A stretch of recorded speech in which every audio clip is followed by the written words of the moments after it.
पूर्वीच्या युपीएच्या पेक्षा 82 लाख कोटी रुपये कर्जाचा डोंगर केलाय. 42% कर्ज वाढवलं. 82 लाख कोटी.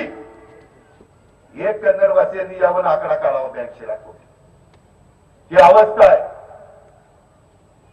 म्हणून माझी तुम्हाला विनंती आहे, नोटाबंदीमुळे अर्थव्यवस्था अडचणीत आली, महागाई वाढली, त्याच्यामध्ये लोकांना अक्षरशः जगणं मुश्किल झालंय.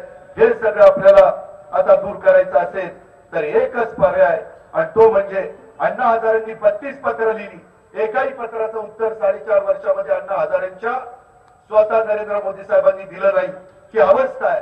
आणि आमच्या वेळेस मात्र अण्णा हजारेंच्या बरोबर आमचे मुख्यमंत्री विलासराव देशमुख, सुशीलकुमार शिंदे, अशोकराव चव्हाण सतत चर्चा करायचे, मार्ग काढायचे आणि त्याच्यातनं पुढे जाण्याचा प्रयत्न करायचे. परंतु समाजसेवकाच्या 32 पत्रांना देखील आज वाटण्याच्या अक्षता लावण्याचं काम या हुकुमशाही प्रवृत्तीच्या भाजप शिवसेनेवाल्यांचं चाललेलं आहे. आता जातीचा, पातीचा, नात्याचा, गोत्याचा विचार करू नका. आता एकच विचार करा की खऱ्या अर्थाने एक एक खासदार निवडून देण्याच्या करता आपण राष्ट्रवादी आणि काँग्रेस आणि त्यांच्या मित्र पक्षांच्या पाठीशी उभं राहा.